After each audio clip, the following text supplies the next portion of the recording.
Մինչև հաջորդ ելույթին տալը, քանի որ մեր գործընկերները արդեն քանի օքի ասում են, որ այսօր Հայաստանի պատմության ամենաամոթալի օրն է,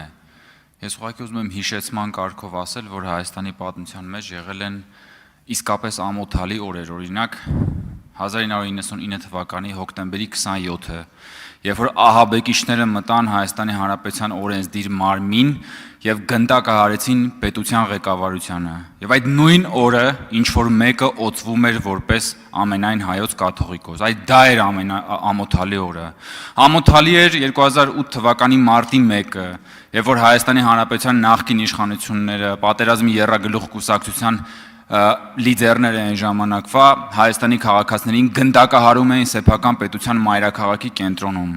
Ամոթալի էր 2020 թվականի նոյեմբերի 9-10-ի լույս գիշերը, երբ որ նույն հրոսակա խմբերը մտնում էին Հայաստանի Հանրապետության կառավարության շենք, Հայաստանի Հանրապետության օրենսդիր մարմին, ջարդ ու խուրդ էին անում եւ փորձում էին կրկնել հոկտեմբերի 27-ի ահաբեկչությունը։ Սրանք են եղել ամոթալի օրերը եւ ես առաջարկում եմ, որ պատասխանատվությամբ խոսեք Հայաստանի պատմության եւ պատմության այս կամ այն դրվագների մասին։ Իսկ այժմ ելույթ կունենա Տաթևիկ Գասպարյանը։ Շնորհակալություն, հարգելի գործընկերներ, քննարկում ենք ազգային ժողովի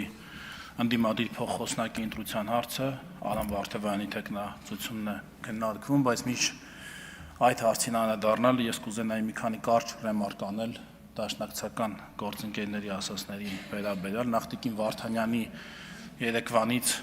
եւ արդեն 5 տարի թնդացող հարցի վերաբերյալ թե շուշուտ ասեք ձեր կարծիքը ինչ եք մտածում սրա մասին, նրա մասին, ով ինչ է, ով է, ով սպառնալիք է, ով սպառնալիք չի, Տիկին Վարդանյան։ Ընդհանրապես խոսքերը ասվում են անհրաժեշտաբար, ընդհանրապես խոսքը որպես գործիք պետք է օգտագործվի անհրաժեշտաբար։ Դատարկախոսությունը լավ բան չի։ Չի կարելի ուղղակի խոսել խոսելու համար։ Ուղղակի մտքիդ ինչ գա, ասես, ասենք ես օրինակ ձեզ հիմա ինչ եմ մտածում ձեզ մասին, այսինքն դա ամեն ինչը ասեմ, դա չի լինի, դա չի լինի ճիշտ, դա կարիքը չկա։ Դուք եկեղեցու պաշտպանությամբ ենք հիմա ասում եք եկեղեցին ենք պաշտպանում, քրիստոնյա ենք, Աստվածաշնչում չեք կարդացել, որ ամեն մի դատարկ խոսքի համար պետք է պատասխան տաք դատաստանի օրը, բայց դա չեք կարդացել։ Չէ, դատարկ խոսքն Տիկին Վարդանյան, ամեն անգամ վեր եք գնում, ասում եք, հələ ասեք, ինչ եք մտածում, օրինակ, ո՞րն է Հայաստանի սպառնալիքը, բայց հատուկ ծառայություն ենք ստեղծել, որը ձերոք չի եղել։ Այդ ծառայությունը տվել է զեկույց, որտեղ գրված են Հայաստանի Հանրապետության հիմնական մարտահրավերները, սպառնալիքները եւ այլն։ Ազգային ժողովի նախագահը որ վեր կացավ։ Ասեց այս պետությունից այս սպառնալիքն եմ, զգում եմ պետ։ Դա ձեզ ինչ է տալի, որ ինչ գնաք այդ զապիսը ուղարկեք այս մեկին, այն մեկին, ասեք, տես ինչ ասեց ազգային ժողովի նախագահը, մի հատ պատասխան, հետո գաք այստեղ ասեք, պարոն Ռուբինյան, բայնորված էր ասացին, տեսակ Թուրքիայից ինչ են պատասխանել։ Մի հատ դեպի դուք պատասխան տվեք, դա ծուր կհասնի մեր գործերը։ Իմաստը դրա։ Անդրադառնալով պարոն Վարդևանյանի տեխնացությանը, պարոն Վարդևանյան, ես ձեր ուժի, մյուս ընդդիմադիր ուժի հետ ունեմ ֆունդամենտալ տարաձայնություններ եւ այդ տարաձայնությունները ես այդ տարաձայնությունների մասին սկսեցի խոսել իմ անցած ելույթում եւ դա հետեւյալն է, արդյոք իշխանությունը պետք է ձևավորվի վերևից ներքև, թե ներքևից վերև։ Հայաստանում ընդհանրապես մեր ներքաղաքական կյանքը այս հարցի շուրջ է պտտվել վերջին 35 տարիներին։ 1990 թվականի Գերագույն խորհրդի ընտրություններում իշխանությունը ձևավորվեց ներքևից վերև, առաջին ժողովրդավարական ընտրություններն էին սովետական միությունում, հետո նախագահական ընտրություններ, ելի իշխանություն ձևավորվեց ներքևից վերև, հետո 96 թվականին այդ ընթացքը որոշակիորեն շեղվեց կամ կասեցվեց, ես կարող եմ ասել, եւ իշխանությունը սկսեց ձևավորվել արդեն վերևից ներքև։ Հետո 98-ին դա առավել մեծ մասշտաբներով տեղի ունեցավ, հետո մյուս ընտրություններում, երբ դուք էիք իշխանության, եւ 2018-ին նորից իշխանությունը ձևավորվեց ներքևից վերև եւ սրա հետ որ դուք չեք հաշտվում, որովհետեւ ինձ թվում է, որ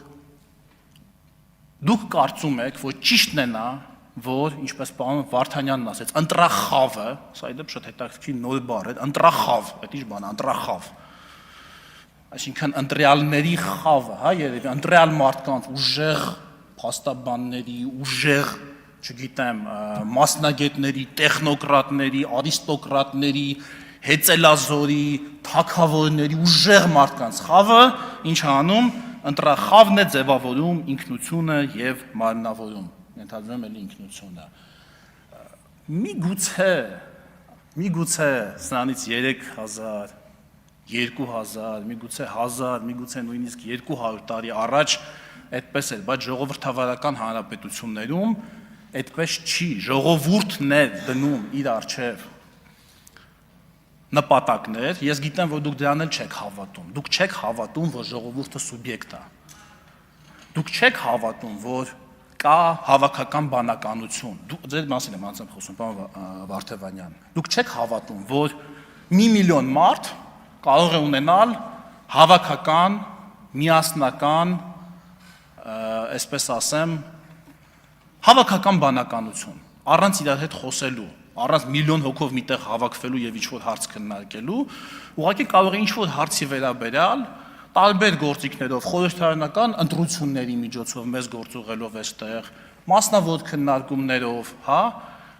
ձևավորել ազգային նպատակ եւ ընտրել ազգային իշխանություն այդ ազգային նպատակը իրականացնելու համար։ Դուք ուրիշ բան եք հավատում, որ կան ուժեղ մարդիկ, դուք հավատում եք ուժեղ մարդ հասկացությանը, որը էլի շատ կարեւոր է։ Բայց երկու ձևի դրսևորում ունեն ուժեղ մարդիկ։ Կան ուժեղ մարդիկ, որոնք արտացոլանքն են իրենց ժամանակի, իրենց ուղված ժողովրդական պատվերի։ Այսինքն ոսպնյակի նման, եթե պատկերացնեք, ոսպնյակի նման խտացնում են լույսը եւ ստեղծում են, գեներացնում են մեծ էներգիա, բայց այդ լույսը գալիս է բազմաթիվ մարդկանցից, մեծ թվով մարդկանցից, պատկերացրեցիք, չէ՞, ոսպնյակը ոնց է աշխատում։ Երբ լույսի շողը խտացվում ու մեծ էներգիա է գեներացնում ու կարող է մեծ խնդիրներ լուծի, բայց լույսը պիտի լինի, լույսը ոսպնյակի մեջ չի, լույսը գալիս է դրսից, ոսպնյակը վերցնում է այն մեսիջները, որ կա ժողովրդի մեջ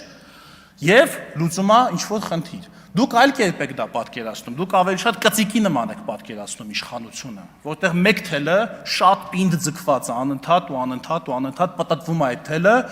ինչքան պինդ է ձգվում, այնքան ավելի պինդ կծիկ է լինում եւ ասում եք, տեսեք, ինչ ուժեղ է, ինչ ուժեղ կծիկ ես ունեմ, առանց հաշվի առնելու, որ դա ընդհանրապես մեկ թել է, եթե թելի ծայրից, կներեք, թելի ծայրից բռնես, ամբողջ կծիկը կքանդվի։ Ամբողջ կծիկը կքանդվի։ Մենք այդպես չենք պատկերացնում ուժը։ Մենք էլ ենք ուզում, որ Հայաստանը լինի ուժեղ պետություն, բայց մենք Հայաստանը չենք պատկերացնում որպես ուժեղ կծիկ պետություն։ Մենք պատկերացնում ենք որպես ուժեղ ցանց, որը հազարավոր թելեր ունի կապված։ Եվ եթե թելերից մեկը կտրես, երկուսը կտրես, երեքը կտրես, հա, ցանցը մի քիչ կարող է թուլանա, բայց չի պատռվի։ Իր կենսականությունը չի կորցնի։ Մենք չենք ասում արքես կոմբայն տուր մեզ իշխանություն։ Մենք այդպես չենք ասում։ Մենք ասենք Ժորժ ջան, կոմբայնա պետք, ուրեմն պետք է աշխատենք բոլորով։ Պետքա բոլորով աշխատենք, ստեղծենք արժեք, այդ ձեր գեներացած հարկերով գնանք եւ գնենք կոմբայն, տանք ձեզ, մյուս տարի ավելի արդյունավետ աշխատեք, նոր հողեր մշակեք, նոր կոմբայնով, նոր արժեք եւ այդպես շարունակ։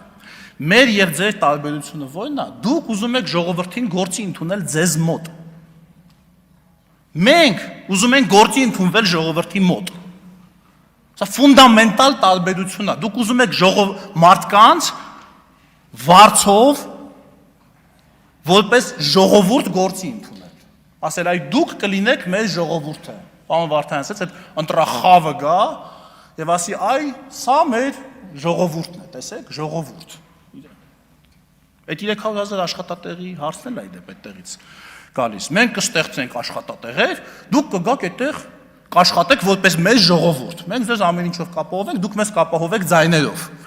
Այդ հարց չկա, մոտեցում է, բայց սա ֆունդամենտալ տարբերություն է եւ մեր ժողովուրդը պետք է մտածի սրա մասին։ Իրենք գործի են ընդունվում ձեզ մոտ որպես ժողովուրդ, թե իրենք գործի են ընդունում իրենց մոտ մարդկանց որպես այո ճիշտ ասացիք ժամանակավոր,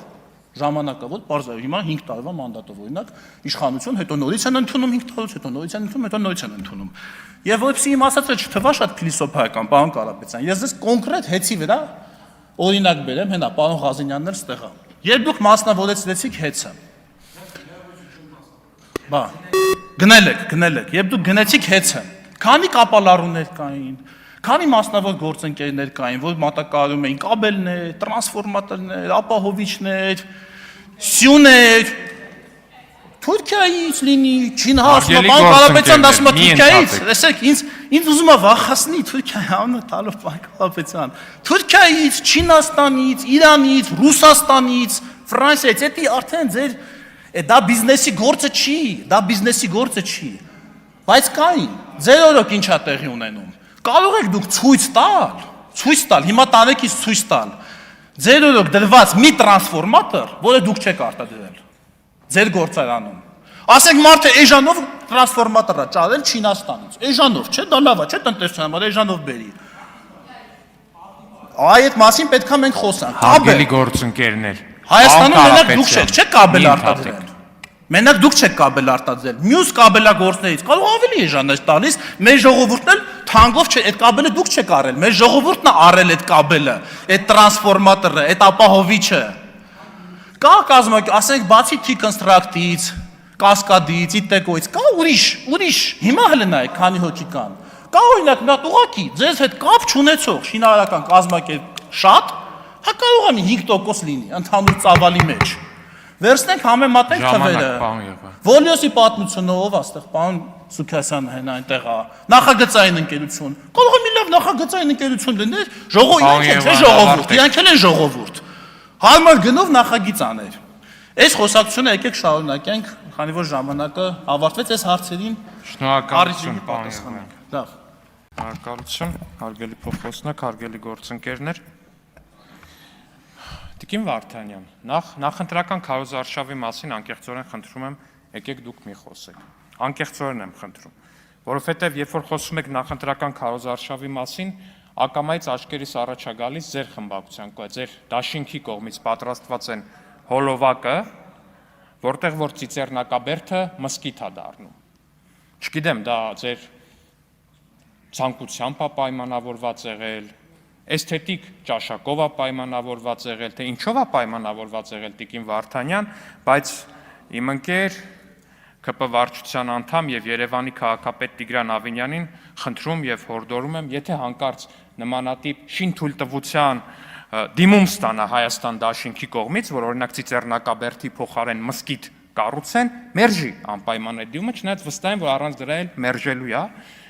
բայց եթե այդ շինթույլտվության դիմումը ներկայացնելու լինեք, մի հատ ստեղից եկեք հայտարարեք դրա մասին, հիշեցնեմ, որ ձեր դաշինքը առհասարակ աչքի է ընկնում նախընտրական ֆանտաստիկ հոլովակներով, էլի տենց վատ իմաստով ֆանտաստիկ, որտեղ նախորդ ընտրություններին էլ հիշեցնեմ, ձեր նախընտրական հոլովակներում դուք ցուցադրում էիք բայրակթարներից հայ զինվորների սպանության կադրերը։ Ես անկեղծորեն չեմ պատկերացնում, թե մարդ ինչ պետք է զգա, որ ուզենա այդ կադրերը ցուցադրի իր նախընտրական հոլովակում։ Հիմա էլ դա ու եկել եք այստեղից ասում եք, բա ինչ կա։ Դե ես էլ այն կարծիքին եմ, որ դա եղել է ձեր նախընտրական խոստումը ու ձեր նախընտրական խոստումը չեք կատարելու։ Այդ շինթույլտվության համար, որ դիմեք, մերժվելու եք, հարգելի գործընկերներ։ Ինչևէ, այստեղից խոսում եք սպառնալիքներին դիմագրավելու մասին Տիկին Վարդանյան։ Նախ մի կոմպլիմենտ անեմ Տիկին Վարդանյան, ես անկեղծորեն կարծում եմ, որ Ագնեսա Խամոյանից հետո երկրորդ լավագույն քաղաքական միտքը ձեր խմբակցությունում ձերն է։ Ասեմ ինչի։ Տիկին Վարդանյանը ունի շատ ճկուն եւ օպերատիվ միտք, ու ինքը շատ լավ կարողանում է բերել շատ ճիշտ պահի այն փաստարկները, որոնք որ իրանք ունեն, ու Տիկին Վարդանյանի ամբողջ խնդիրը իրանց գաղափարախոսությունն է, ու այն փաստարկները, որոնք որ իրանք ունեն, եթե Տիկին Վարդանյանը իր կարողություններով վերցնի իմ ընկալմամբ ավելի ճիշտ գաղափարախոսություն եւ ավելի ճիշտ փաստարկներ, նա կլինի շատ ավելի ֆանտաստիկ քաղաքական գործիչ։ Սա կոմպլիմենտի տեսանկյունից։ Տիկին Վարդանյան, երբ որ այստեղից ասում եք, որ ձեր ընտրությունը սպառնալիքին դիմագրավելն է, այստեղ ձեզնից առաջ ելույթ էր ունենում պարոն Մանուկյանը։ Պարոն Մանուկյանը այստեղից որպես բան տենց ոգեշնչող կամ գուցե օրինակելի փորձ ներկայացված, տեսնում եք, Արգենտինայի հավաքականի ֆուտբոլիստները բարձրացնում են իրենց համար վիճելի կղզիների համար մասին գրություն եւ պատերազմ չի լինում։ Պարոն Մանուկյան, Տիկին Վարդան, հարգելի գործընկերներ, էտա դաշնակցության ուզածը, հասկանում եք, էտա դաշնակցության ուզածը, այ մարդ թողեք բանա բարձրացնենք, պահանջա ներկայացնենք, էլի պատերազմ չլինի, բան չլինի։ Էտա, դա կոչվում է բան, տենց այն որ կա, չէ, կատվի դրախտ, բան, էս մի դրախտ, այն մի դրախտ, դաշնակցականի դրախտը էտա, որ ինքը կարա ուղակի առանց որևիցե մի պատասխանատվության բանից էս դրոշակով բարձրացնի, որ էս մի բանը մերն է, այն մի բանը մերն է, վсё, էլ ավել բան պետք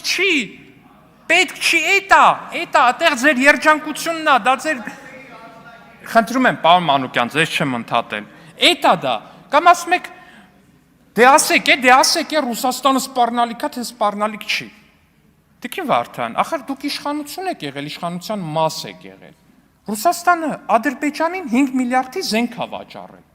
Դաշնակցությունը այդ ամբողջ ընթացքում այստեղ խմբակցություն է ունեցել։ Մահաբեր զենքեր է վաճառվել Ադրբեջանին 5 միլիարդի։ Բա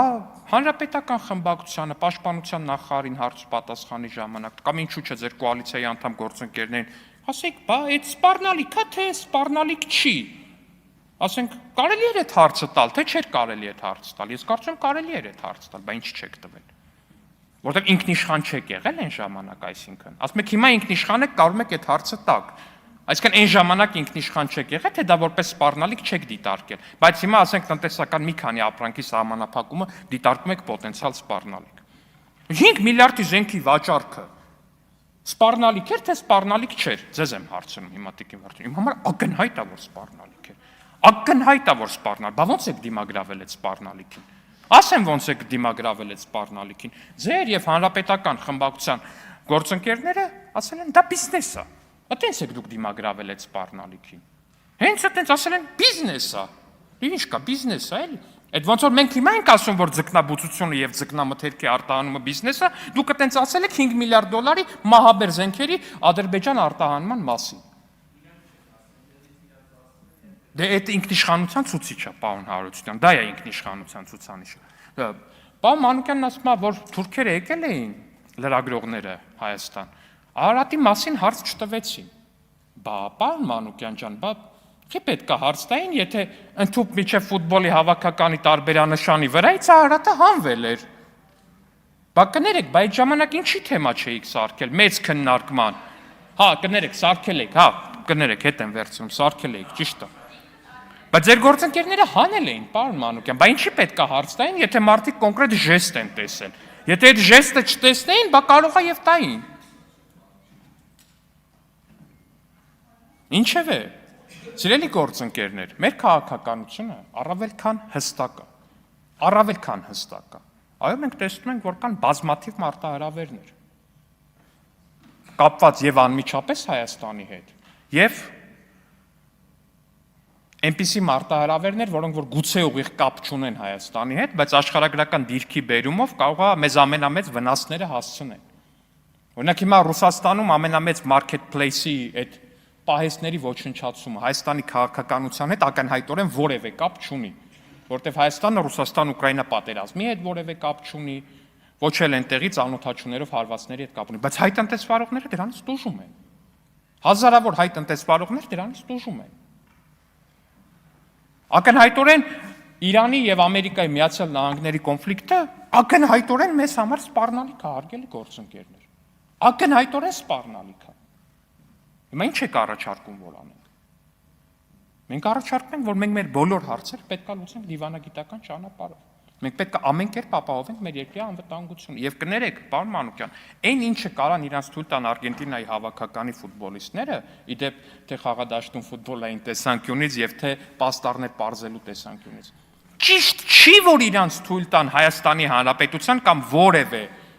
հանրապետության իշխանությունները, որովհետեւ ֆուտբոլիստները դրա պատասխանատվությունը չեն կրում։ Ֆուտբոլիստները կրում են նրա պատասխանատվությունը, որ դրանից առաջ շատ ու շատ վատ են խաղացել Արգենտինայի հավաքականի ֆուտբոլիստները։ Բայց ինչևէ,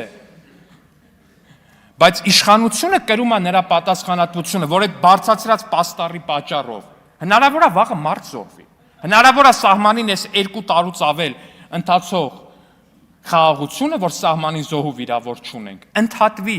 Հասկանում եք, ու դրա համար Այն ինչը կարա իրան թույլ տա Մեսին, չեմ կարա թույլ տամ ինձ ես, պարոն Մանուկյան, եւ դա շատ լավ է։ Եվ ես հուսով եմ, որ դուք էլ կհասկանաք ու կընդունեք, որ ճիշտ չի, որ նույնիսկ ընդդիմադիր падգամավորը իրեն պահի ու իրեն թույլ տա այնքան ազատություն, ինչքան որ իրեն կարա թույլ տա մարզիկը, որովհետեւ պատասխանատվություն դուք կրում եք ոչ միայն ձեր, այլ նաեւ Հայաստանի Հանրապետության քաղաքացիների համար։ Ու այդ պատասխանատվությունը վերաբերում է ոչ միայն քաղաքացիների սոցիալական վիճակին, տնտեսական վիճակին եւ մնացածին, ինչը էլի շատ կարեւոր է, բայց եւ ուղիղ մարդկանց կյանքին, որովհետեւ այստեղից հնչեցրած արտահայտությունների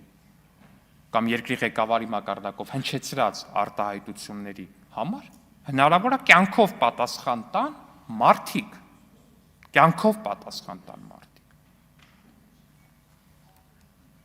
Վերջում անդրադառնալով պարոն Վարդևանյանին, հարգելի գործընկերներ,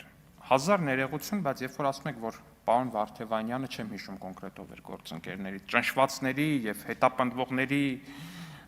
պաշտպանն է, ձեր ընկալումն է, կարա այդպես լինի, բայց այդ դեպքում մի այսպիսի հռետորական հարց է ծագում։ Ինչի են այդ հետապնդվողներն ու ճնշվածները մշտապես միլիարդատեր կամ միլիոնատեր։ Շնորհակալություն։ Մեծարգո փոխոսնակներ, հարգելի գործընկերներ եւ մեզ հետևող սիրելի քաղաքացիներ, 4-րդ օրն է նոր գումարումը ձևավորում է խորհրդարանը եւ այժմ քննարկում ենք պարոն Վարդևանյանի որպես ընդդիմության փոխոսնակի թեկնածուի հարցը։ Պարոն Վարդևանյան ահագին մեծ առաջընթաց կա առհասարակ ընդդիմության մոտ, իմ համեստ պնդմամբ, որովհետև ես չէի կարող չնկատել, որ դուք ձեր խոսքի սկզբից մինչև ելույթի վերջ արդարացնում էիք ինքներդ ձեզ, թե ինչու ձեր կողմից հռչակված թուրք-ադրբեջանական տանդեմի կողմից Հայաստան ուղարկված գործակալական իշխանությանը մոտ ուզում եք փոխոսնակ լինել, իհարկե զգացվում էր, որ ամեն ձև փորձում էիք արդարացնել, ես մեզ էի վիրավորում, դուք արդարացնում էիք ինչու այսպես կոչված թուրք-ադրբեջանական տանդեմի կողմից ձևավորված Հայաստանում ներդրված իշխանության մոտ ուզում եք աշխատել փոխոսնակ։ Շատ մեծ ջանք էիք ներդնում, բայց ես ուզում եմ, որպեսզի դուք նկատեք, որ դա նշան է մի բանի մասին, որ ի վերջո ընդդիմությունը նկատում է, որ Հայաստանում կա ժողովուրդ, որը իշխանություն կրողն է եւ իշխանություն ձևավորող միակ սուբյեկտն է։ Սա մեծ առաջընթաց է, որովհետեւ երբ որ ես հիշում եմ 21 թվականը, երբ որ դուք այնտեղ էիք, եւ փորձում էիք ստիպել գործող խմբակցությանը մեծամասնությանը մեզ ընտրել Վազգեն Մանուկյանին, դուք այդ ժամանակ ընդհանրապես չէիք նկատում, որ կա ժողովուրդ։ Հիմա դուք նկատում եք կա ժողովուրդ, որը ձեզ դուք խոստացել եք մեծամասնություն ձևավորել չեք կարողացել եւ հիմա արդարանում եք։ Սա շատ լավ, շատ մեծ առաջընթաց է իմ գնահատմամբ։ Դուք այլևս չէիք խոսում Հայաստանի առաջ ծառացած գոութենական խնդիրների մասին։ Դուք օրինակ խոսում եք, որ նիստերի դահլիճում պետք է թույլ տանք մենք մեր քվեարկությամբ քննարկել նախագծեր։ Սա հսկայական տարբերություն է, ուր գոութենական սպառնալիքները, ուր մշտական հանձնաժողովի եւ լիագումար նիստերի դահլիճում քննարկումների տարբերության մասին։ Օրինակ, որպես բերում էիք Հակա Սաֆարովյան օրենք։ Եվ ես ապշած էի։ Դուք չեք հետևում Նարեկ Կարապետյանի ռիլերին, որովհետեւ Նարեկ Կարապետյանը ինձ համար մի անծանոթ տղայի հետ ունի ռիլ, որտեղ ասում է, որ 300,000 այսպես կոչված ադրբեջանցիների վերադարձի հարցը դուք արդեն լուծել եք։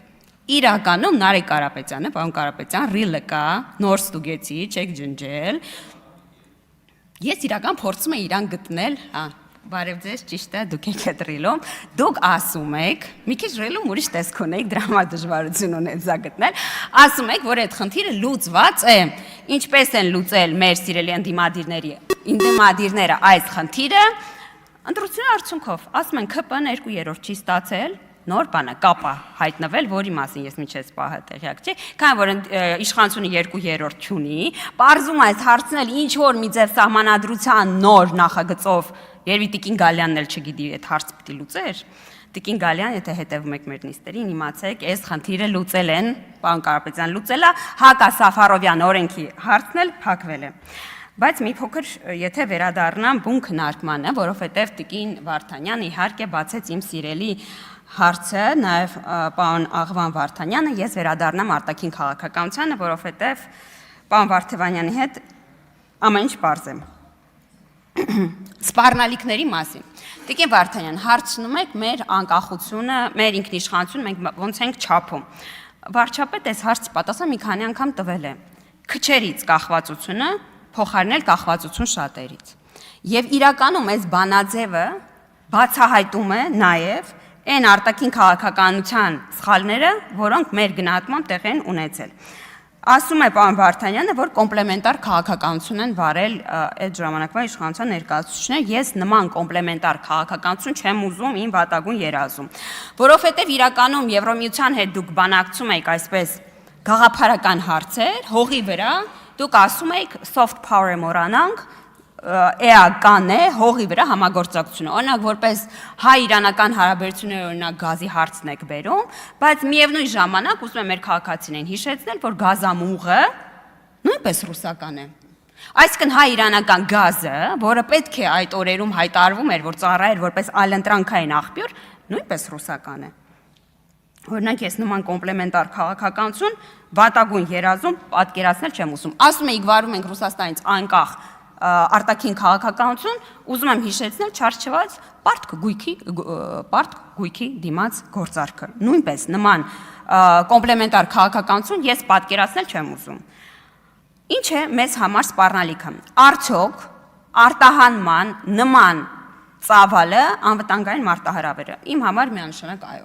Ես կարծում եմ, որ մենք արտահանման դիվերսիֆիկացիան պետք է դարձնենք մեր անվտանգության կարևոր գրավականներից մեկը։ Եվ իդեպ շատերին թվում է, որ այս քարոզարշավի ընթացքում ենք մենք սկսել այդ հարցին անդրադառնալ։ Ուզում եմ հիշեցնել, որ գրեթե 1 միլիարդ եվրո ուղղվել է հենց դիվերսիֆիկացման, արտահանման դիվերսիֆիկացման օրակարգին։ Օրինակ շատերն ասում են, որ Ուրսուլա ֆոն դեր Լայենի կողմից Երևանում հայտարարված ATM-ը նորություն է, բայց ուզում եմ հիշեցնել, որ դրա շուրջ բանակցությունները տևական ժամանակի ընթանում են։ Օրինակ շատերը կարծում են, որ գյուղատնտեսական ապրանքների արտահանումը դեպի Եվրոմիության շուկա, այսպես առօրեական, այսօրեական, ինչպես կասեր նախկին փոխոսնակներից մեկը հարց է, բայց իրականում Ժորժ ջան, սա մեծ պատմական իրադարձություն է, որովհետև ուզում եմ հիշեցնել, որ Եվրոմիության տարածքում գյուղատնտեսական ապրանքները պաշտպանված են, եւ նույնիսկ Թուրքիան, որ մաքսային միության անդամ է ԵՄ-ի, գյուղատնտեսական ապրանքներ հեշտությամբ առհասարակ ԵՄ արտահանել չի կարող։ Մենք կարծում ենք, որ մենք պետք է դիվերսիֆիկացիան միայն արտահանման չպայմանավորվենք մեզանից արևմուտք կանգնած պետությունների հետ։ Դա է պատճառը, որ օրինակ առաջին անգամ դեպի Սինգապուր գյուղատնտեսական ապրանքներ ենք արտահանել։ Այո, կախվածությունը ցանկացած մեկ կենտրոնից անվտանգային մարտահրավեր է, եւ ես վստահ եմ, որ դուք դա ինձանից լավ գիտակցում եք, հաշվի առնելով ձեր անցյալը։ Ես չեմ հասկանում ինչի անդիմությունը կոմպլեքսավորում ասել 25743։ Ինչ խնդիրը տեղ կա։ Այո, Հայաստանի Հանրապետություն ճանաչում է իր տարածքային ամբողջականությունը։ Ես ու դա նորություն չի, մենք առաջին չենք որ դա արել ենք։ Օրինակ Լևոն Տեր-Պետրոսյանը, եւ որ ստորագրել է Ալմատի հռչակագիր, հենց դրա մասին է խոսել։ Եվ իդեպ շատ մի հատ հետաքրքիր տեսանյութ կա, որ Տիկին Կարապետյանի էջում կա Լևոն Տեր-Պետրոսյանի խոսույթը Ալմատից վերադառնալիս եւ ինչպես է նա Լեռնային Ղարաբաղի հարցի մասին այդ կոնտեքստում խոսում։ Ալմատի հռչակագիրը, եթե չեմ սխալվում, չի վերացրել ոչ Ռոբերտ Քոչարյանի ի ուրախություն ինձ, ոչ Սերժ Սարգսյանի ի ուրախություն ինձ։ Եվ իրական բացի ընդդիմությունից կա մի սուբյեկտ, որ չի ճանաչում, ըստ իս չի ճանաչում 20743-ը, դա Ռուսաստան Դաշնությունն է։ Իդեմս հապկի դեպ, որովհետև երբ որ մեր սուվերեն տարածքների նկատմամբ տեղի ունեցավ առաջին հարձակումը եւ մենք դիմեցինք հապկին, հապկը արձագանքեց հետեւյալ ձևով. մենք չգիտենք ձեր սահմաններ որտեղով են անցնում։ Ինչ որ լողացող սահման ուներ հապկը պարզվեց։ Հետո երբ որ հապկը նկատեց, որ քարտեզների հարցը կարծես թե լուծվում է, հայտարարեց, որ իրականում այս քարտեզները պահպանվում են իրենց շտաբում։ Եվ որ մենք մի քանի անգամ ասում ենք, դե եթե շտաբում կա քարտեզ, ուրեմն կա սահման, ուրեմն դուք ճանաչում եք, Հայաստան դաշինքը Մարիա Զախարովային հերթ չտալով ասում էր, կամ հապկի սխալ եք դիմել, կամ սահմանը լողացող է։ Եվ դրանից հետո, երբ որ ի հայտ եկավ Դաշնակցության 0.004 առանց ամբողջի հանձնարարականը, մի ամբողջ հանձնարարականի հայտ եկավ, պարզվեց, որ սա պատահական շրջաբերական, այո, դա պարզվեց պատահական համընկնում չէր։ Եվ դրա համար, երբ որ մենք ասում ենք, որ մեր ընդդիմությունը, ես ասում եմ ռուսական է, բայց քանի որ քաղաքակիրթ պետք է լինենք, ասեմ ռուսամետ է, չնայած արդեն կարող եմ ասել ռուսական է, հաշվի առնելով, որ Սամվել Կարապետյանը կրում է նաև ռուսական անձնագիր եւ ի վերջո այդտեղ վիրավորական որևէ բան չպետք է լինի, սա միայն այդ անձնագրի բերումով չէ, սա նարատիվների բերումով է։ Դուք չեք կարող անընդհատ կրկնել այն, ինչ որ ասում է Ռուսաստանի Դաշնությունը, բայց դուրս գալ մարդամեջ եւ դիստանցավորվել Ռուսաստանի Դաշնությունից։ Իմ համար բանաձևը մնում է նույնը։ Ես կարծում եմ, որ որն է լինի այդ կենտրոնից մի կենտրոնից կախվածությունը, այո, մարտահրավեր է մեր ինքնիշխանության համար։ Մենք վարչապետ Նիկոլ Փաշինյանի գլխավորությամբ առաջարկում ենք քչերից կախվածությունը փոխարինել կախվածություն շատերից։ Ժամանակը ցույց է տվել, որ այս բանաձևը աշխատող բանաձև է։ Առաջարկում եմ միասին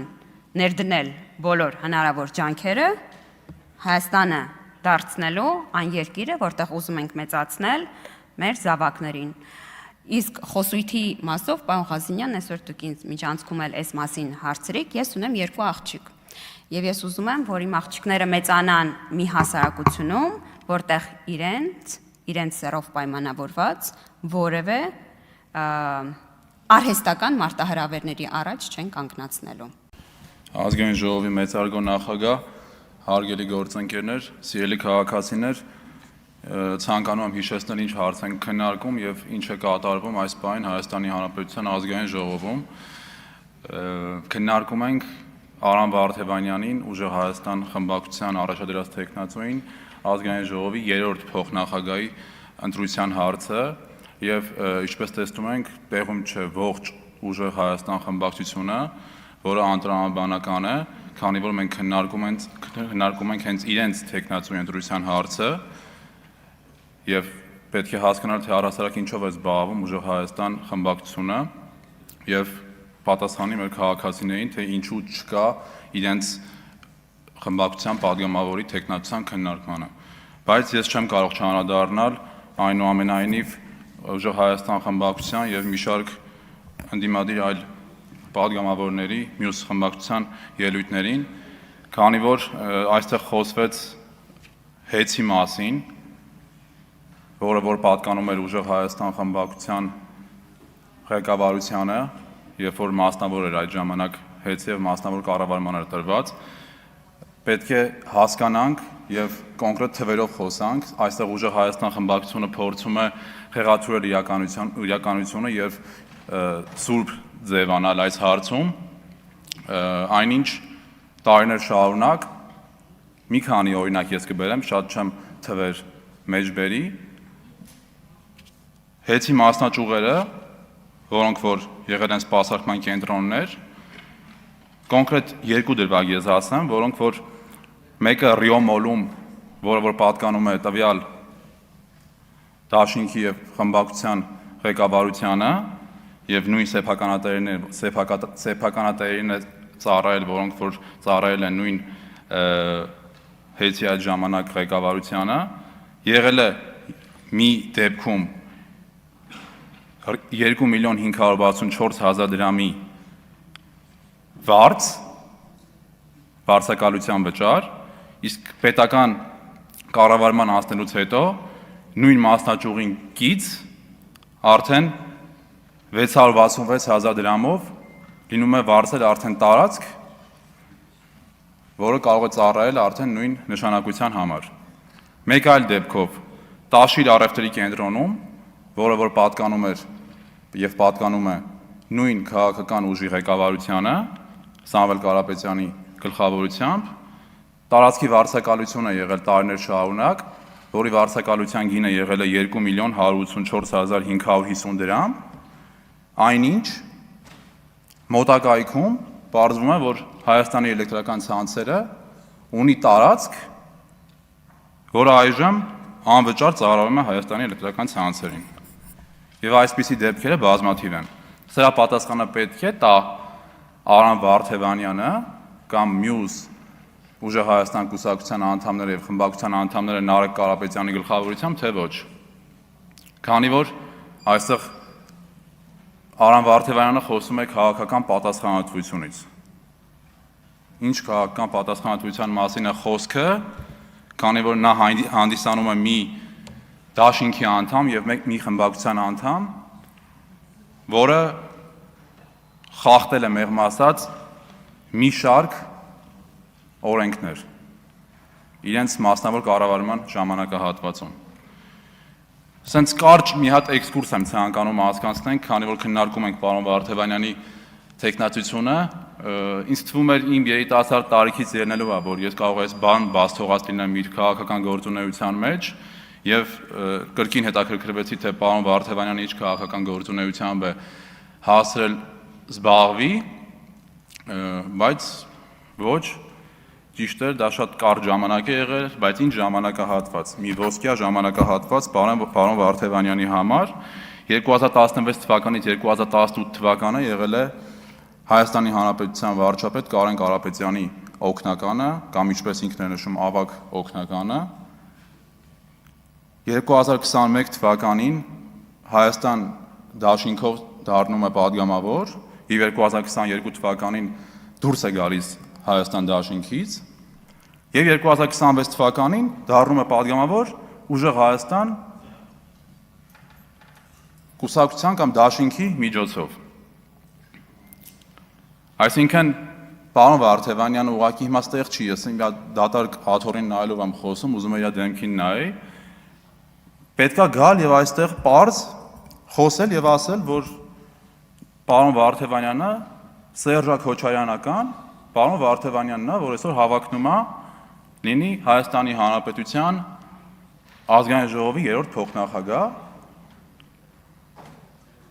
եւ այժմ Ուժեղ Հայաստան կուսակցության քաղաքական պատասխանատուն, ինչպես ինքն է նշում, որ կուզեի ստեղ լինել մի շարք հարցերի պատասխաներ այդ պատասխանատվության կոնտեքստում։ Իհարկե, մյուս ընդդիմադիր խմբակցությունների այս պահին այստեղ չի, ցավոք, դաշնակցական կենացները շարունակվում են։ Դաշնակցականները ասում են Արարատը ուրանում եք։ Ես չեմ հասկանում ուղղակի ոնց կարելի է ուրանալ բառը օգտագործել անգամ այդ մասին խոսալուց։ Ոնց կարա մարդ իր պատմությունը, իր ինքնությունը մոռանա։ Ով է դες բան ասել։ Մեր քաղաքական թիմից կամ մեր քաղաքական ղեկավարը կամ մեր քաղաքական թիմից որևէ մի անդամ նման բան երբեք չի ասել։ Այո, Արարատը գտնվում է պատմական Հայաստանում եւ այսօր Հայաստանի Հանրապետության ամենաբարձր գագաթը դա Արագածն է։ Եվ դրա մասին ենք մենք այսօր խոսում եւ մենք ասում ենք, որ մենք պետք է գնահատենք այնինչ ունենք եւ զարգացնենք այնինչ ունենք, այլ ոչ թե կենացների մակարդակի ուղղակի խոսակցություններ վարենք, ինչպես որ դուք։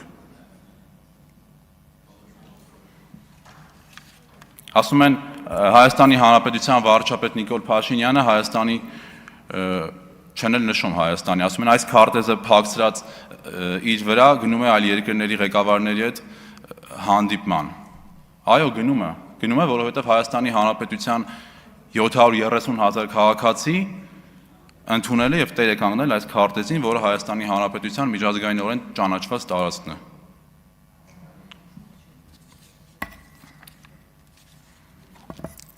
Քանի որ ընդդիմադիր գործընկերները այստեղ չեն եւ շատ հարցեր կմնան անպատասխան, ուղղակի հուսով եմ մասնավորապես Ուժեղ Հայաստան խմբակցությունը կպատասխանի, թե ինչու իր առաջադրած տեխնացուին քննարկման ժամանակ նա չի գտնվում այստեղ, որովհետև քաղաքացիական պայմանագիր խմբակցությունը այստեղ եւ կանգնած սպասում է իրենց ելույթներին, որ պետք է իօգուտ լինեն իրենց տեխնացուի եւ մեզ համոզեին, որ մենք ընտրենք իրենց տեխնացուին, այնինչ նրանք այստեղ չեն եւ խոսում են տարբեր բաների մասին, ասում են եկեղեցին պետության հետ չի, անկախ է, իսկ պետականությանը հետ է, թե դեմ է, այս հարցին ես կուզեի պատասխանեին, ցավոք կրկին այստեղ չեն նրանք, բայց ինչևէ, այսքանը թերևս շնորհակալություն։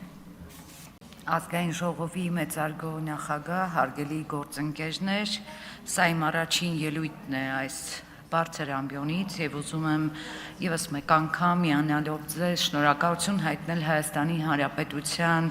քաղաքացիներին իրենց վստահության քվեն քաղաքացիական պայմանագիր կուսակցությանը տալու համար, այո, խաղաղությանը տեր կանգնելու համար։ Եվ հիմա խոսքս ուզում եմ ուղղել մեր ընդդիմադիր գործընկերներին, մասնավորապես պարոն Վարդևանյանին, ով երկար ելույթ էր ունենում եւ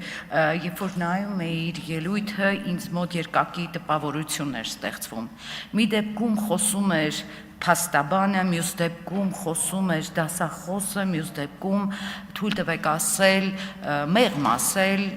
քաղաքական գործիչը, որն այնքան էլ հմուտ չէր։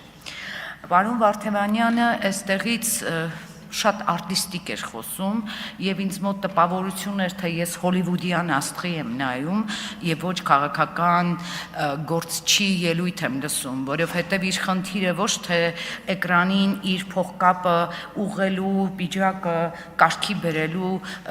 պահվածքը պիտի տեսնեի կամ դահլիճում նստած, այլ պիտի լսեի հստակ քաղաքական խոսք։ Ինչու պետք է քաղաքացիական պայմանագիր խմբակցության որևէ անդամ իր ձայնը տա ուժեղ Հայաստան խմբակցության թեկնածուին, ով պատրաստվում է դառնալ ազգային ժողովի փոխխոսնակ։ Այնուամենայնիվ որևէ տպավորիչ խոսք չլսեցի եւ եկել եմ պարոն Վարդևանյանին, թե ինքը այստեղ չէ եւ հույս ունեմ, որ քանի որ մենք լսեցինք, որ ուժեղ Հայաստան խմբակցության անդամները նաեւ ձայնագրությունն են նաեւ նիստերի, հույս ունեմ, որ կդիտի ձայնագրությունը եւ կպատասխանի թե ինչու էր այդպես խոսում եւ որն էր նրա արտիստիկ կեցվածքի իմաստը, ասեմ, որ իր դերասանական տաղանդը անկեղծ չէր, այնուամենայնիվ նա ինձ չհամոզեց իր անկեղծության մեջ, որովհետև անընդհատ խոսքը հղելով սահմանադրությանը, օրենքներին եւ այլն, տպավորություն էր ստեղծվում, որ պարոն Վարդևանյանը խուսանավում է կոնկրետ քաղաքական հարցերի պատասխանելիս։ Որպես փաստաբան գուցե կրթված է, չգիտեմ, ես իր ծառայություններից չեմ օգտվել, բայց որքան ես եմ հասկանում, ուժեղ Հայաստան եւ Հայաստան դաշինքի մեր գրեթե բոլոր գործընկերները եղել են կամ պատրաստվում են լինել իր պոտենցիալ հաճախորդները, բայց ոնց ես եմ հասկանում, մեզ դա չի սպառնում, հարգելի գործընկերներ։ Մենք համենայն դեպս օրենքը չենք խախտում։ Պարոն Վարդևանյանը խոսում էր ժողովրդի ձայնը լսելու մասին, խոսում էր սահմանադրությունը հարգելու մասին։ Պարոն Վարդևանյան, դուք ուզում եք մեզ հիշեցնել սահմանադրության մասին եւ ինքներդ չեք հարգում մարդու խոսքի, մտքի, խղճի ազատության մասին դրույթները, որոնք ամրագրված են Հայաստանի Հանրապետության սահմանադրությամբ։ Երբ իմ գործընկերները այստեղից քաղաքական խոսք են ասում եւ հիմնավորում են իրենց տեսակետը, դուք անմիջապես մեղմ ասած ոչ քաղաքական գործչին, բայց պահվածք եք ցուցաբերում, հարվածում եք ձեր սեղաններին, աղմուկ եք բարձրացնում, ինչը վայել չէ պատգամավորին, որովհետև դուք պիտի իմանաք, որ մենք այստեղ ենք մեկս մյուսին լսելու, մեկս մյուսի կարծիքը հաշվի առնելու կամ գոնե ամենակիչը պարտավոր ենք տարական բարեկրթության սահմանները պահել։ Ես ուզում եմ անդրադառնալ նաև երեկվա պարոն Վարդևանյանի խնդրած ներողությունից։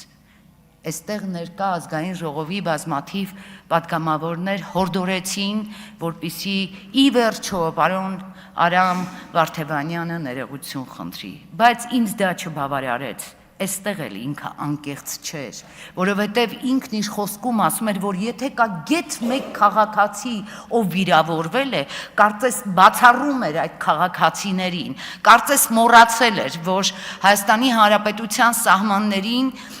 ականապատ դաշտերի ականազերծման ընթացքում մենք բազմաթիվ զոհեր ենք ունեցել։ Ինքը բացառում էր, ասում էր, եթե կա գեթ մեկ քաղաքացի, այո, կա պարոն Վարդևանյան, եւ այդ քաղաքացիներից շատերը ինձ գրել են։ Ես շփվում եմ այդ քաղաքացիներից շատերի կանանց, մայրերի հետ, եւ իրենք գրել են, որ իրենք կան, իրենք գոյություն ունեն, եւ իրենք ոչ թե անձնական ձեր ներեգությունն էին ակնկալում, որքան ես գիտեմ, դուք ուժեղ Հայաստան կուսակցության խորհրդի անդամ եք։ Այդ ներեգությունը պիտի հնչեր ձեր կուսակցության անունից։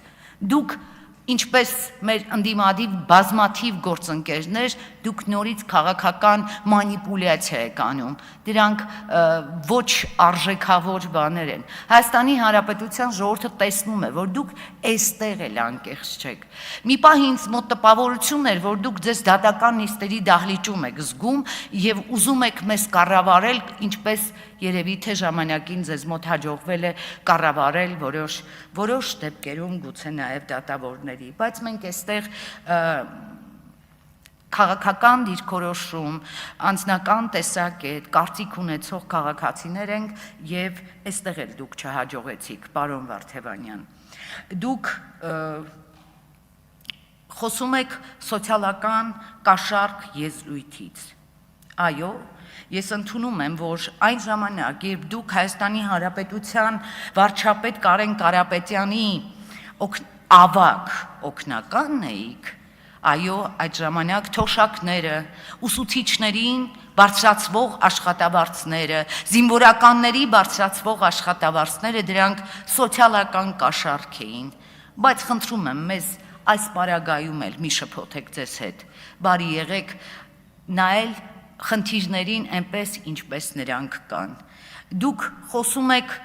արդարությունից, Հայաստանի Հանրապետության քաղաքացու կողքին լինելիս, բայց ընտրողաբար եք կոմբայն նվիրում քաղաքացիներին։ Ընտրողաբար միայն նրանց, ովքեր ձեզ են ընտրել։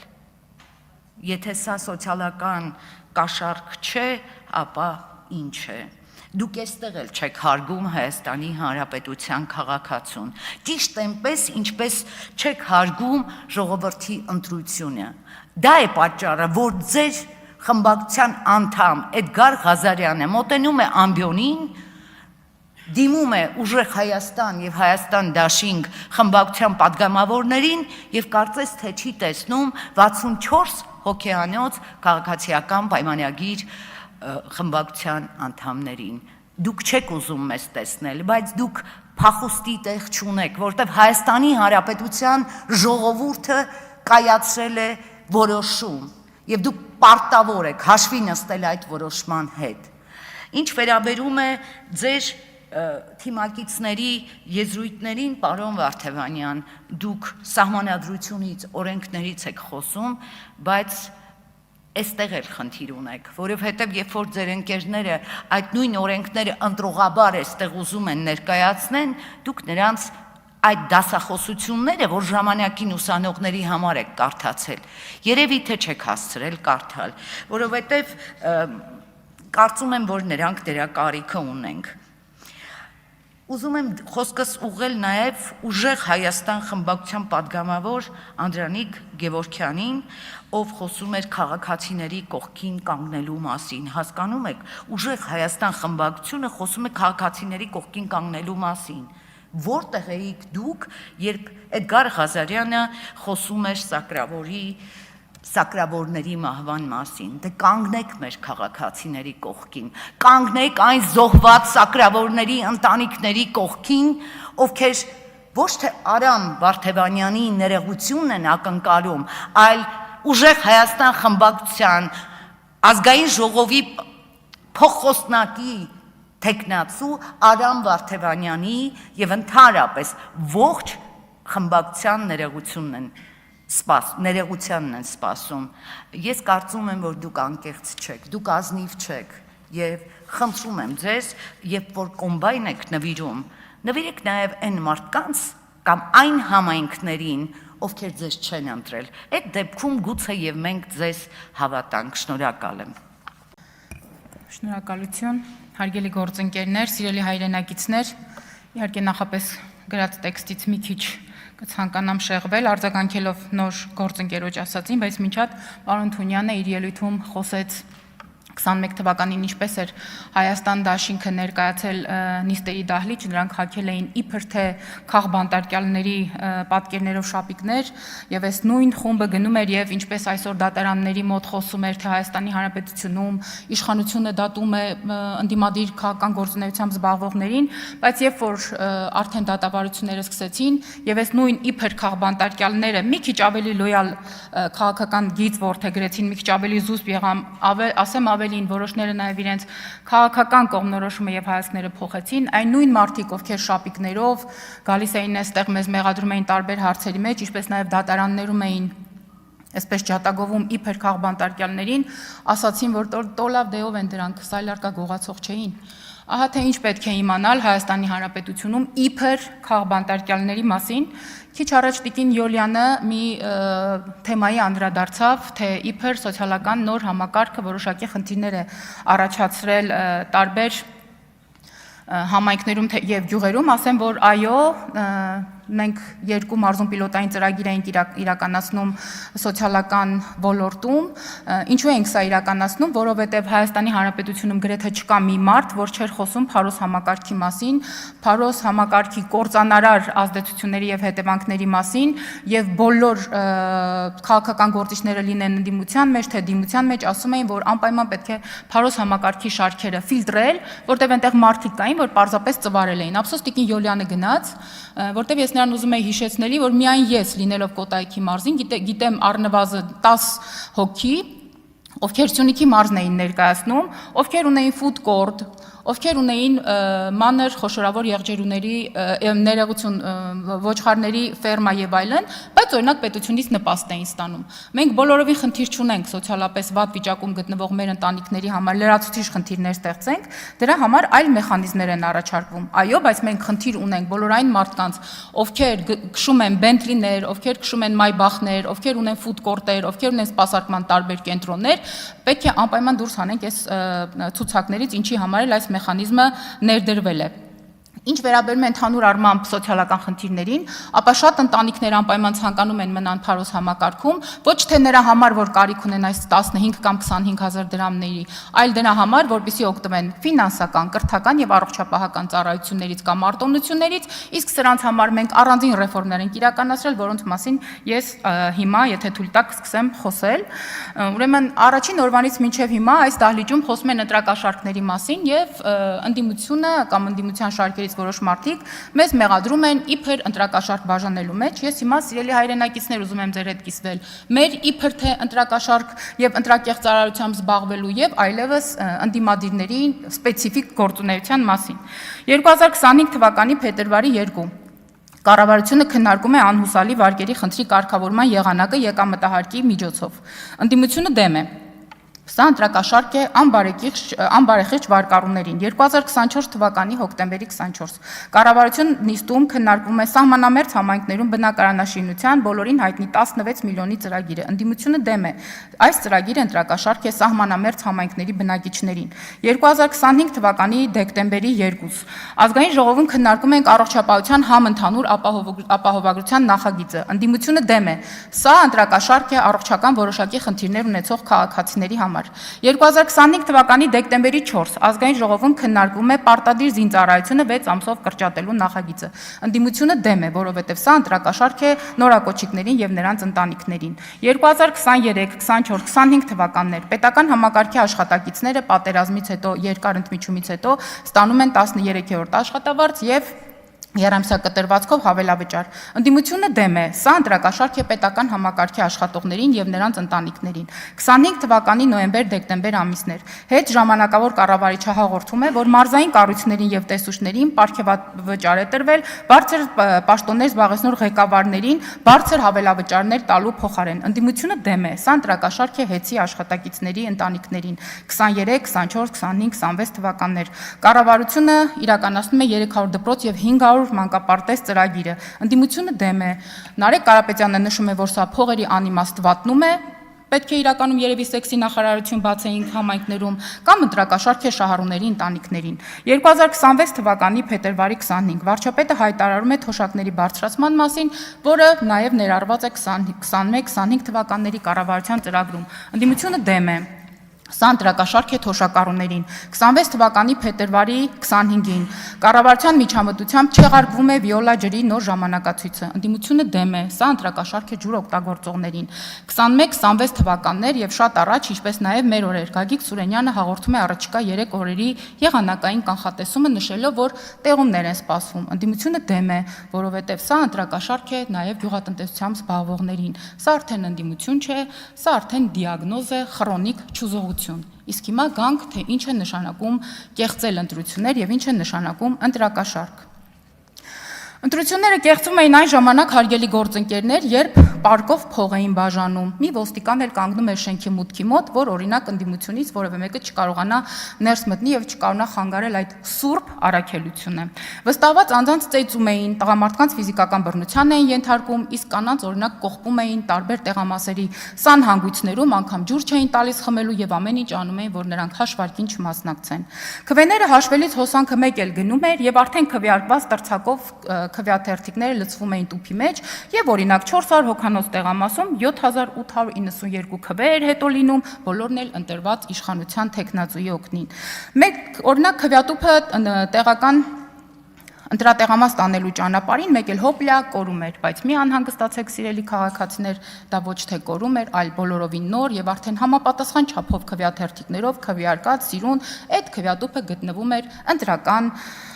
տեղամասում։ Ընդդիմության տեխնացուի օգտին եղած քվեաթերթիկները դարձյալ բռնությամբ դրվում էին ցանկալի տեխնացուի օգտին կամ դրանք թաղվում էին դպրոցների մանրահատակի տակ, ինչպես բոլորովին վերջերս քարոզարշավի ժամանակ հայտնի դարձավ, կամ նետում էին դիտահորերը, հետո արդեն դրանք հանելու նպատակով։ Ընտրություններից հետո փողային ռազմորկաների ժամանակ անգամ դանակահարում էին իրար, եւ ով շատ փող էր ստացել, բայց քիչ էր բաժանել, որի արդյունքում նաեւ ձայներն էին քիչ, մի գիշերում օրինակ փախչում էր իր ընտանիքով Հայաստանի Հանրապետությունից, որ իր ընտանիքը կամ ընտանիքի որևէ անդամ հաշվեհարդայի զոհ չդառնա։ Վերջերս ընտրությունների ժամանակ իմ հայրենի Հրազդան քաղաքում Բարգավաճ Հայաստանի պատասխանատուներից մեկը ստացել էր 30 միլիոն դրամ ընտրակաշարք բաժանելու համար, բայց նա ցանկացավ, որ մի գիշերում դա ուղղակի տանուլ տա կազինոներում։ Ընտրական տերորից հետո տասնյակ դեպքերով կոտրված քթերի, կողոսկների, ձեռքի մատերի դեպքերի մասին էինք լսում, որ անգամ վախենում էին դիմել բժշկի։ Հետո բուժքույրերը նրանց տանը համապատասխան օգնություն էին ցույց տալի, մարդիկ վախենում էին, որովհետև իշխանությունները նրանց վերջնականապես կարող էին հոշոտել։ Երբ տերորն ու շանտաժը հասնում էին գագաթնակետին, քաղաքացիները դուրս էին գալիս փողոց բողոքելու, բայց իշխանությունը նրանց գնդակահարելու որոշում էր ընդունում եւ երկար էլ չէր մտածում։ Բանակը հանում էին ժողովրդի դեմ։ Ես ուղղակի այսքանը հիշեցի, վստահ եմ, որ ձեզնից շատերը այլ ավելի տեսակների մասին կհիշեն, ինչպես օրինակ անգամ քորոցով էին ծակում պետական համակարգչի աշխատակցի քվեաթերթիկի ծրարը, որ հետո հասկանան այդ աշխատակիցը իրենց ընտրել էր, թե չէր ընտրել։ Հիմա ուշադրություն, այս շեդևրների հեղինակը եկել են մեզ ասում են, թե մենք իբր կեղծել ենք ընտրությունները։ Իդեպ Նարեկ Կարապետյանն այստեղ չէ, ես շեշտեմ, ես ծնունդով Հրազդան քաղաքից եմ եւ Տաշիր համակարգի բալանսին է գտնվում մի քանի մեծ կառույցներ Հրազդան քաղաքում եւ ինչպես 21 թվականին զորով շարով այդ մարդկանց բերում էին Ռոբերտ Քոչարյանի հավաքներին, այնպես էլ հիմա զորով շարով բերել էին այս հավաքներին, եթե Նարեկ Կարապետյանը շատ ուզի, ես այդ աշխատակիցների նամակները նաեւ նրանց ցույց կտամ։ Հիմա այս մարդիկ որոշել են, որ ինչ որ մի կերպ պիտի ցեղ շպրտեն իշխանությունների վրա, դե քանի որ անհաշտ են նաեւ արդյունքների հետ եւ ինչպես իրենց առաջնորդ Սամվել Կարապետյանը նշեց այդ 1.5 միլիոն մարդը ամենադարդն էին, որ երևի թե փողը վերցրել են չեն ընտրել կամ խաբել են չեն ընտրել կամ Ռուսաստանից եկել են իրենց չեն ընտրել եւ այլն։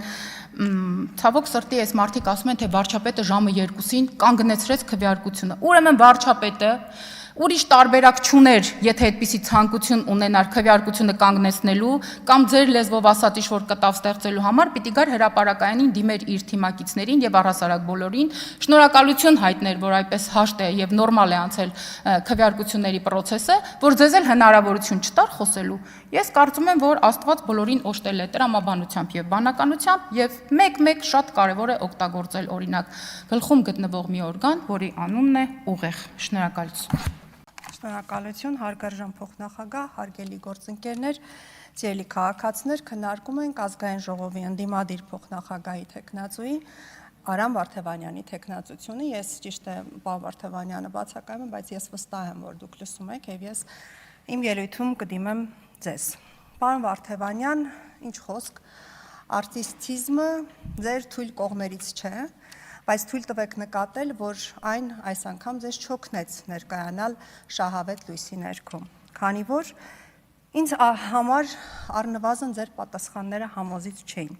Տարակուսելի էր, որ մեր քաղաքացիական պայմանագիր կուսակցության 3 տասնյակից ավելի պատգամավորների հարցերին դուք չտվեցիք գեթ 1 ուղիղ եւ բովանդակալից սպառիչ պատասխան, բայց չէ, որ դրանք հարցեր էին, որոնք հուզում էին մեր գործընկերներին եւ որոնց պատասխանները լսելով մենք պետք է որոշեինք քվեարկել ձեր օգտին, թե ոչ։ Բայց անկեղծ լինենք, որ իրականում ոչ նախանձելի իրավիճակում եք գտնվում, քանի որ բարդ է օրինակ, երբ լինելով հանրապետական կուսակցության անդամ, այնուհետև Հայաստան դաշինքով ազգային ժողովի պատգամավոր, հիմա էլ ուժեղ Հայաստան խմբակցության պատգամավոր, գտնել օրինակ էական տարբերություն Հայաստան դաշինքի եւ ուժեղ Հայաստան կուսակցության 2026 թվականի նախընտրական ծրագրերի միջև։ Կարծում եմ, որ շատ դժվար եւ միաժամանակ նաեւ ամոթալի էր անդրադառնալ որևէ կերպ ձեր կողմից հակակոռուպցիոն կոմիտեի կողմից բացահայտված ընտրակաշարք բաժանելու, անձանց նյութապես շահագրգռելու դեպքերին, ձայնագրությունների բովանդակությանը։ Դրա հետ մեկտեղ նաև շատ ծանր էր ձեր ուժի պատգամավոր Էդգար Ղազարյանի կողմից հնչեցված այն իրապես ամոթալի խոսքերի ամբողջ պատասխանատվությունը կիսելը, հատկապես հաշվի առնելով այն հանգամանքը, որ պարոն Ղազարյանը որևէ կերպ չի ցանկանում ներողություն խնդրել իր այն խոսքերի համար, որը նա հնչեցրել է կապված իրանց մտնող ցանկացած սակրավորի մահվան հետ։ Ես այսօր կցանկանամ նաև իմ ելույթում անդրադառնալ 3 պարոն Ասլանյանի կողմից իր ելույթում հնչեցված այն մտքին, ավելի շուտ այն հպարտությամբ, որ նա նշեց, որ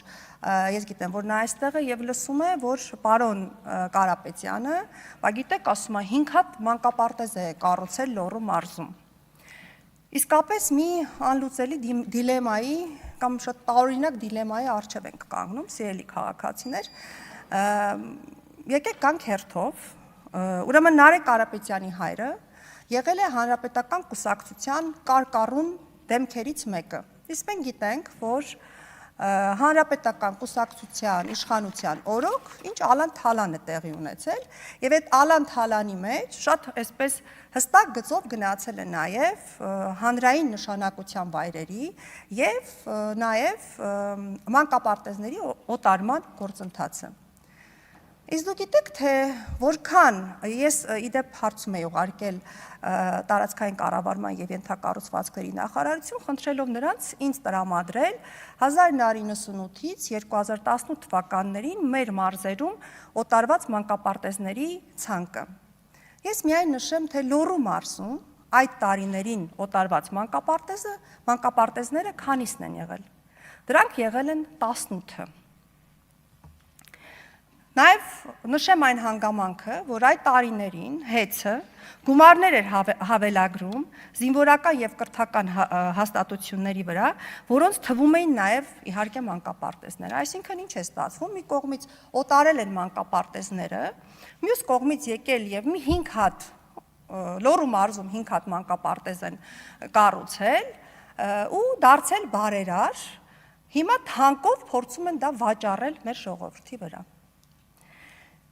Իսկ ավելի լավ չէր լինի, որ ընդհանրապես ձեռք չտայք արդեն պատրաստի պետական մանկապարտեզներին եւ թողնեիք մեր երեխաները վայելեին եւ օգտվեին իրենց կրթական իրավունքից։ Ընդ որում բարեգործության մասին։ Բարեգործության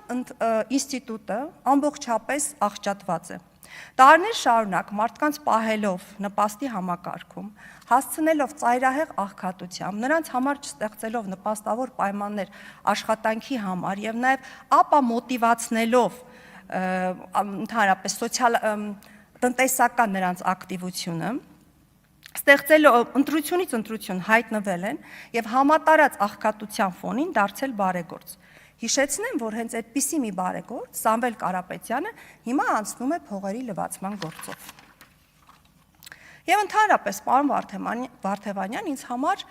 իսկապես շատ կարևոր է, թե դուք ինչպես եք վերաբերում այն հանգամանքին, որ ձեր կուսակցության որոշ անդամներին են վերագրվում այդքան շատ 100-ից ավել ընտրակաշառքներ, եւ նաեւ ինչպես եք վերաբերում այն փաստին, որ ձեր ուժի ղեկավարը Սամվել Կարապետյանը հիմա անցնում է փողերի լվացման գործով։ Իդեպ, երբ դուք հանրապետական կուսակցության անդամ եք եւ նաեւ վարչապետի օգնական, ես հիշում եմ, որ դուք շատ այսպես գովերքներ եք ծոնում հանրապետական կուսակցությանը եւ այդ գրառումները կարդացողին թվում էր, թե այդ կուսակցությունից այն կողմ դուք այլևս կուսակցություն չեք կարող ճանաչել։ Իդեպ, հիմա ինձ մոտ է նաև ձեր գրառումը, որը դուք գրել եք, երբ անդամագրվում եք հանրապետական կուսակցությանը, մի նախադասություն կարդամ։ Հանրապետականը հենց այն կուսակցությունն է, որը որպես իր ծրագրային դրույթ, որպես Հայաստանի զարգացման տեսլական, ընդունում է իրավունքի գերակայության սկզբունքը, որը դեռևս ամբողջությամբ չի իրացվել մեր իրականությունում եւ ավարտում է հետեւյալ կերպ. Վստահ եմ, մեզ սպասում են շոշափելի փոփոխություններ, որոնց արդյունքները տեսանելի կլինեն բոլորիս համար։ Եթե այս գրառումից հանենք հանրապետական կուսակցության անվանումը, մեր քաղաքացիներին կթվա, թե դա հերթական մի ձոն է նվիրված ուժեղ Հայաստան կուսակցությանը։ Դե ինչ, պարոն Վարդևանյան, դուք շարունակեք հաջորդ բացառիկ կուսակցության ձեր փնտրտուքը շոշափելի փոփոխությունների ակնկալիքով, իսկ ես մտածեմ, քվեարկել ձեր օգտին, թե ոչ։ Ազգային ժողովի հարգելի փոխոսնակ, հարգելի գործընկերներ, սիրելի հայրենակիցներ, Ազգային ժողովի նախագահի տեղակալի ընտրությունը միայն քաղաքական հավակնությունների բավարարում չի կամ ընդդիմության քվոտայի պարզապես լրացում չի, նախ եւ առաջ պետական մտածողության, քաղաքական սկզբունքայնության եւ սեփական խոսքի համար պատասխանատվություն կրելու լուրջ քննությունն է եւ ամենակարևորը քաղաքական մշակույթ եւ ինստիտուցիոնալ վարքագիծ ներմուծելու, բերելու մշակույթ է ընդդիմության կողմից, որը ապագայում կդրսևորվի ազգային ժողովի ղեկավար կազմում։ 2021 թվականի հուլիսի 4-ին պարոն Վարդևանյանը Հայաստան դաշինքի ցենտրալնի շտաբի պաշտոնական ներկայացուցիչն էր եւ կառավարության կողմից իրականացվող ծրագրերը անվանում էր կաշառք։ Մի շարք ծրագրերի նման որակում էր տալի եւ արդեն 2026 թվականի հուլիսի 1-ին 2026 թվականի հուլիսի 1-ին արդեն նոր իր քաղաքական կազմակերպության, այսինքն ուժեղ Հայաստան դաշինքի ներկայացուցիչ լինելով սահմանադրական դատարանում ուղիղ ասում էր հետևյալը. հավատացեք, 10,000 դրամն էական ազդեցություն թողնում է ընտրության արդյունքների վրա, ընտրողների կամքի ձևավորման վրա եւ այո, դա փաստացի ընտրակաշառք է։ Այս ձևակերպումը հրապարակված է տարբեր լրատվականներով եւ հենց երեք ազգային ժողովի ամբիոնից իմ հարցինի պատասխան պարոն Վարդևանյանը պնդում էր, որ ինքը նման ձևակերպում չի տվել, այլ օգտագործել է սոցիալական կաշառք, որը բոլորովին այլ բան է նշանակում։ Սա հասկանում եք բառախաղ չէ եւ քաղաքական բանավեճի բառերի յետևում թաքնվելու մրցույթ չի, որպեսզի պարոն Վարդևանյանը նման ճկունություն ցուցաբերի։ Լավ, եթե սխալ ես արել, ապա կարող ես ասել, որ ես սխալ եմ արել, կամ եթե հետագայում մտածում եք, որ դուք ձեր դիրքորոշումը փոխել եք այս հարցի նկատմամբ, որ ըստ էության էլի նորմալ է, կարող եք դրա մասին էլ ասել, որ սա նորմալ է, բայց ցավոք սա պետականության ինստիտուցիոնալ ընկալման իսպառ բացակայության մասին է խոսում, եւ մեր գործընկերները սրա մասին պետք է հետևություններ անեն, խոսքը ընդդիմադիր գործընկերների մասին է։ Պարոն Վարդևանյանը նաև նախընտրական շրջանում չի դադարում պետության մասին այլ կերպ ներկայացնել եւ սա խոսում է այն մասին, որ պետական բարձրագույն ինստիտուտներից մեկի նկատմամբ հարգանքի իսպառ բացակայություն է եւ երբ նման հավակնություններ ունեցող քաղաքական գործիչը նման խոսույթով է հանդես գալիս, սա ըստ էության խոսում է նաև այն մասին, որ սեփական քաղաքացու իրական կարիքների ու պետական ինստիտուտների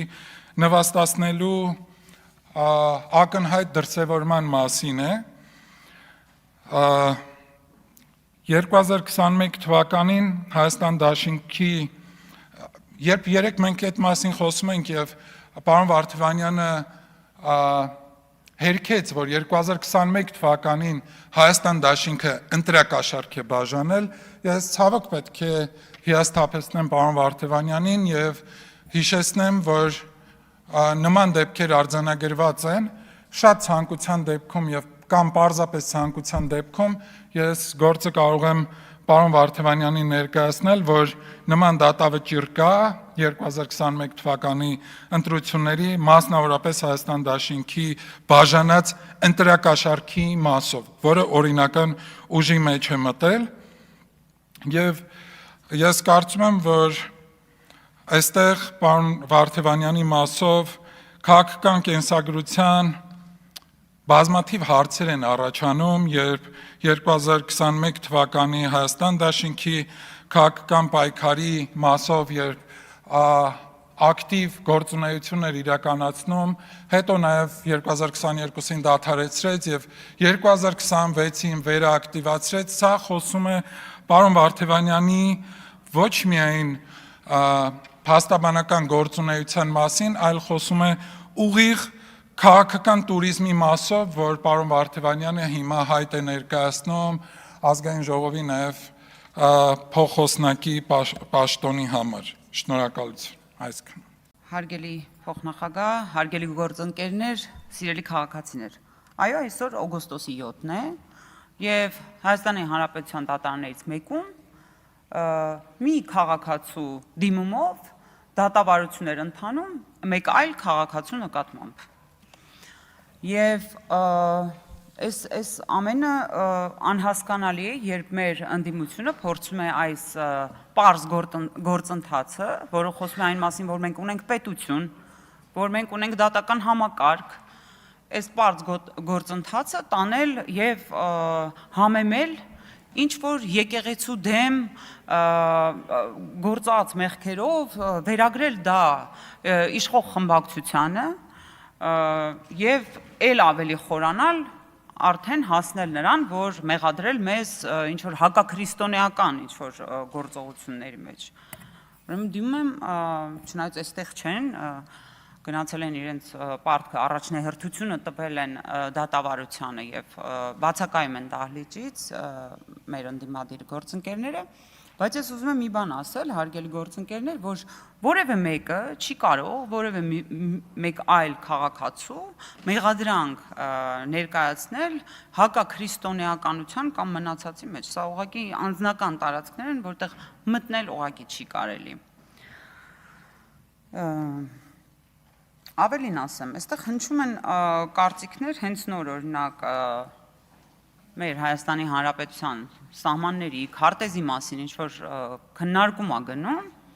Ես չեմ նույնիսկ հասկանում, ինչպես կարելի է այս հարցը քննարկել։ Նորից ուզում եմ դիմել բացակայող գործընկերներին։ Դուք որ պետության падգամավոր եք, որտեղ եք առաջադրվել, դուք տեղյակ եք, որտեղ եք առաջադրվել, եւ եթե առաջադրվել եք, որ քաղաքացիներով եք սահմանափակել ձեր ընտրությունը, գնացել եք արդյոք այն տեղերը, որտեղ մտածում եք, որ դա էլ է Հայաստան օրինակ, եւ հայցել ձայներ օրինակ այդտեղից, որովհետեւ անհասկանալի է, ինչպես կարելի է ընդհանրապես քննարկել Հայաստանի Հանրապետության սահմանները եւ մտածել, որ սա քննարկման առարկա է։ Մասնավորապես մարդիկ, ովքեր պետական պաշտոնի են այսօր, այն է ազգային ժողովի падգամավոր են, ավելին ասեմ, այստեղ նաև հնչում է կարծիք, որ գիտեք ինչ կա, պահվող անձինք Ադրբեջանից, այո, վերադարձել են, բայց դուք չեք դա վերադարձրել։ Պարզվում է դա երրորդ երկրները, ուղղակի այսպես նստած էին այդ երրորդ երկրները ու որոշեցին, որ իսկ ինչ բան ու գործ չունենք անելու, եկեք գնանք եւ բան անենք, միջնորդենք պահվող անձանց մասով Հայաստանի քաղաքացիներին վերադարձնենք հետ Հայաստան։ Սա ինչի մասին է խոսում, ինչի եմ ես հատիկ ինչ որ բաներ մեջ բերում, սա խոսում է այն մասին, եթե սենց ընդհանրական համակարգեմ ես ամբողջ խոսույթը, սա պետականություն չունենալու քարոզ է։ Եկեք չճանաչենք սահմանները, եկեք դատարանը դատարան չլինի, ընտրենք օրինակ, ով կարող է դատարանում, ասենք մեղադրանք ում հանդեպ կարող է առաջադրվել, ում հանդեպ չի կարող առաջադրվել։ Հարգելի գործընկերներ, մենք պետք է կողմնորոշվենք եւ այս ամենը ամենացավալին այն է, որ մենք գործ ունենք մեծ ընդդիմության հետ, ով պետք է սովորի առերեսվել Հայաստանի Հանրապետությանը, նրա պետական սահմաններին, նրա դատական համակարգին, որքան էլ հաջող կամ անհաջող լինի դա իրեն, բայց Հայաստանի Հանրապետության քաղաքացիները բոլորը հավասար են օրենքի առջև, լինի դա հոգևորական, լինի դա պաշտոնյա, լինի դա բարերար, ով ուզում է լինել։ Ուզում եմ անդրադառնալ նաև այն հարցին, որ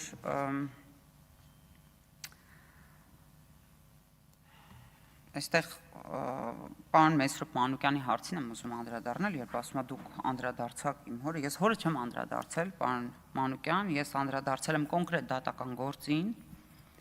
եւ այո, դուք, ինչպես դուք նշեցիք, դուք իրավահաջորդ եք այդ գործի,